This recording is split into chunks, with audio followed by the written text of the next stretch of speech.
Welcome into the Snapped podcast. My name is Tyler Kluver, and I'm a former Division I athlete turned entrepreneur. I run my own fitness and nutrition coaching business, as well as a sports media brand that produces podcasts, sells merchandise, and creates exclusive paid content. The fun part is I don't really know what I'm doing as a business owner. I'm just figuring it out day by day. This show, Snapped, acts as an audio journal for my thoughts and ideas on fitness, health, business, mindset, and whatever else I find important on the pursuit to personal happiness and a balanced life. I hope you can take something from the show that makes your life a little bit better.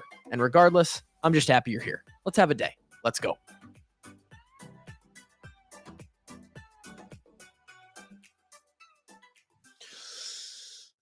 Snap podcast. Here we go. Gonna be a quick one today. 24.2 recap. Not a lot to talk about, which is good.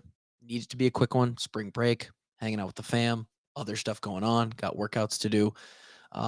Quick podcast. 24.2. 24.1 went well, again, as we talked about last week. I've got the thing pulled up here on the side. Currently the Iowa leaderboard specifically. I like to filter to the state of Iowa. Pretty fit state, by the way. That just so happens to be in the middle of the Midwest. Relevant on a national level, obviously highlighted by Colton Mertens up at the top, but down in 20th is your boy. 20th overall in Iowa. 18th last year was what I placed after 3 events. We're hoping to move up from that this year. Again, we're trying to still improve upon all the places that we were last year. We'll get to where we stand on that in a second. 17th in the first workout in Iowa, 29th on this second one. Why did we slide back 12 spots relative to the field on this specific workout? What was the workout? What did I score? How did it go? How did we do it? All the details. Let's dive into it. Announced on Thursday, instead of a 7-8 minute burner workout, we went long. Generally in this CrossFit format that they are currently using, it's going to be a format that looks like this.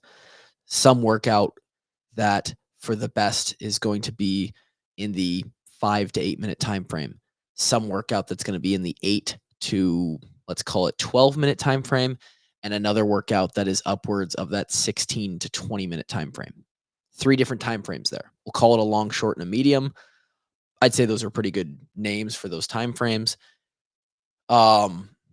Tests, obviously, the capacity of endurance, right? You have some burner workouts where you don't need as much of that aerobic capacity. You need some more of that anaerobic muscle fatigue endurance. I guess you would call it. Other workouts like this last one, they're gonna let you go, and there was no saving grace here. This wasn't a workout where, hey, if you do it faster, you're done. This was an AMRAP. 20 minutes. What do you got? 20-minute AMRAP. 300 meters on the rower. Not how your boy wanted to see the rower show up in this year's Open. 10 deadlifts at 185 pounds and 50 double unders. Right off the bat, how does that look?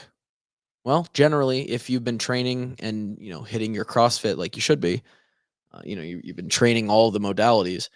It's a pretty simple workout, right? Deadlift shows up more often than not once a week, twice a week. Double unders, you're definitely going to hit once or twice a week, at least in a competitive format, which is how you should take anything that I say. Rowing, dude, we just talked about it. Been doing a rowing progression. There's hardly anybody out there that's better than rowing. That's better than me at rowing right now. Now, the issue here lies where I injured my back on November, let's just call it 4 months ago. And so for the last 4 months, 3 months, 4 months, in any Metcon setting, that is metabolic conditioning, a workout where you're going to put together a circuit of movements and you're going to try for as many reps as possible, or you're going to line it up and go 30, 20, 10, deadlift double unders. That'd be a great workout right there. I have avoided both of those movements. One of them because I didn't want to hurt my back anymore, and that was deadlifts. The other, I'll be honest, just double unders have never been I've never I just they are weak. They're not a weakness, I would guess, but in this workout, they definitely were the crux for me. Um, I just haven't spent the time doing double unders. I don't have an excuse for that. So I'm underprepared there. And this workout turned out to be essentially for those who can row at a semi okay pace, minute 50 to 2 minute pace on the 500 and can do the deadlifts unbroken and sort of just have like a good general base capacity of fitness. This was a transition and double under workout. Sets of 50 double unders aren't big, but they aren't small. And when you're 12, 14, 16 minutes deep into a workout, you're tired, your timing's a little off, the swing of your rope is a little bit different, the height that you're getting on each jump on a double under is a little bit different. How everything feels is a little bit different. Just the general kinesthetic awareness of like doing a set fresh versus doing a set very, very tired at high heart rate is different. And again, I have not practiced that and I got punished for it. How so? Well, I was rowing at a pace that should have gotten me. I guess we should go over the score. I scored 821 reps on this workout. Got to do this one at my first ever Friday Night Lights, which was cool. The gym, CrossFit Des Moines, where I train once or twice a week, stepped in and was a part of the community event there on their Friday night. So no real excuses there, but I actually never train past 3:30 in the afternoon, and we did this workout at 7 p.m. So it was a little bit different, but still, it was fun. Third yawn of the podcast so far. It was fun. Got to do it next to Cole and Ty and Jay, who are my 3 training partners when I do go to the gym. We were all kind of right there with each other in that first go around. Those 3 redid it for reasons of their own. I choose not to do. I very, very, very rarely redo open workouts. So that being said, we took our 821, which was 810 reps, marked the 9-round mark. So every round was 90 reps, 9 times 90, 810. And then I got 11 reps, which is 110 meters into that 10th round row. I should have had a score much closer to that 900 mark. I should have rode slower because now knowing, and I knew this going in, but I thought I rode slow enough. I could have rode slower and kept my heart rate down even more, which would have given me the opportunity to potentially do better on the double unders, not trip as much, not have to break as much, which by the time we got to about set 5, round 5, from there on out, 5, 6, 7, 8, and 9, I was tripping or intentionally stopping twice, about an average of twice per double underset. Let's say each one of those was 5 seconds long. I think I'd be lucky if that was the average break. Let's call it 6 seconds. I think it still might be short. 5 rounds worth of that twice each time. 10 breaks or trips, 6 seconds each time. That's a minute of work. That's a minute of just resetting or having to breathe and let my body build back up capacity to continue to do double unders. And an entire minute on the back end of that workout, if I'm just smooth and I keep going, who knows? I probably do get a lot closer to the 900 range. So Live and you learn. It's all good. And if I redid the workout, I'm almost positive I would get a much better score, but that is not what we're here to do. Let's take a look at where that placed me on the leaderboard worldwide. So in the first week, as if anybody can recall, I put up a score that was just outside the top 4,000 in the world. This week, dropped about 1,000 spots on that individual workout basis. I was just outside the top 5,000 in the world, which is pretty good. I'll take it, right? There's 170, I don't know, 170,000 dudes doing this, and my score was almost top 5,000. Cool, that's fine, but we're trying to be elite here. We're trying to be top 1%. And top 1% of 170,000 is 1,700, not 5,278. So it is what it is. Now, that being said, if you're consistent in the sport of CrossFit, you get rewarded for that. And that being so, in week 1, your workout placement is your overall placement because there's only been one workout. So I was in 4,124th place. And even though this second week, I got a score that was 5,278th on the specific workout, now with the two scores combined, I actually jumped up 600 spots to 3,528th in the world. So I improved 700 places, 700 places, by being consistent and getting around the same kind of thing. That will happen again if I put together a good performance here in week 3. Like I said, I'm sitting in a great spot as far as what my expectations were. It will be very hard for me to cut that total placing in half here in this third week unless I just get an absolute roundhouse workout, and we're going to need some strength for that as well. Could be coming. We'll talk about that here in a second. But I'm sitting in 3,500th basically, and to get a better placement than last year in the world, I would have to cut it down just like down in the low 1700s, maybe the 1600s. So we would have to have a knockout workout, like I said.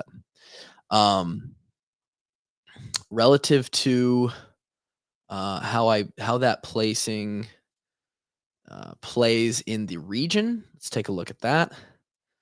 That places me just outside the top 1,000 in the country. I'm sitting in 1,120th in the United States, 576th in the North America West region, which checks out. That's actually exactly perfect. It's exactly half. And the country is cut in 2 regions, cut in half. So, we're good. We're good with that. Again, we're sitting in the 98th percentile of the open. The top 25% make the quarterfinals. That's all we care about.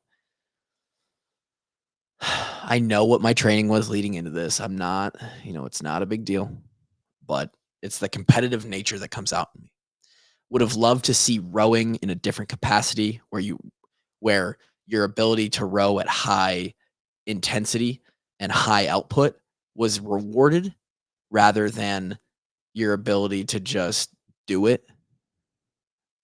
That was unfortunate. And then the whole workout was double under efficiency and transitions. And I felt like my transitions were pretty good. I just didn't have it on the jump rope. Was pretty happy. Again, I have not done deadlift volume in 3 to 4 months. The most deadlifts I've done in a workout were in strength sets. I think I've done like 5 sets of 6, maybe 30 reps of volume. And granted, they were at higher weights, maybe up in the 300 somewhere, just to stay with the strength numbers. But I haven't done them in a Metcon where the volume reached 60 or 80 or 100 reps in months. I'm talking, we're going on almost half a year. And so to do 90 reps at 185 and come out unscathed. Now, I was lit up. I had the soreness plenty, but I was fine. We're good. That's a win. And again, if I'm healthy, that's the biggest takeaway. That's a win. Looking ahead to week 3, what could possibly show up? What could show up that would give me the opportunity to maybe cut that total placement down uh, by a bunch. Well, we've hinged, and jumped a bunch. So the low back at this point, which which was not what we needed to see a lot of, has been basically all we've seen. And we've done no squatting and we've done no gymnastics. So that is likely what we're going to see in week 3. You've got both types of muscle ups on the table, um, chest to bar pull ups, toes to bar, some kind of thruster or front squat or an overhead squat. Uh, and then I suppose there's also the ability, there could be a lunge, some type of lunge. I don't think there's going to be any handstand push-ups or handstand walking, so which is cool. We'll save that for quarters. That's my jam. We'll save it for quarters when it matters. But I'm guessing some sort of thruster, pull up, uh, thruster muscle up, something along those lines. And if I had to guess a time frame, it's gonna, we've gone short. First workout took 7 minutes, 7.5 minutes for me, 20 minutes for everybody on this last one. I would imagine for me, where that now falls, is going to be somewhere around that 12 to 14 minute range. If I had to guess, we're gonna hit the medium time frame, which I'm actually pretty good at. I really like a medium time frame. The one thing I'm worried about is volume of chest to bar pull-ups or volume of muscle ups. Again, similar to dumbbell unders, I just have not practiced those through these winter months when I was pretty much just focused on cardio and strength. But we'll see what happens. That's my prediction. Hopefully I'd love to see a 1 rep max lift, like some kind of snatch or clean, jerk, something, something heavy. But again, that will come in quarters. And this year, more than ever, the quarters is just an extension of the open. So there's an update on 24.2. We got one more week to stay healthy and keep banging away. And we'll see where we end up worldwide. But we're in there. We're competing. As always, tylerkluver.com. If you're interested in the training, TKG training there on the screen. If you're watching the YouTube, check the Instagram, the Twitter. 30 minutes a day. All you need is a dumbbell, and you can have elite fitness, less than $1 a day. Hit me up in the DMs as well. Tyler Kluver on the socials. Remember, your excuses mean nothing. They are not valid. Go get it done. We'll talk to you next week. Until then.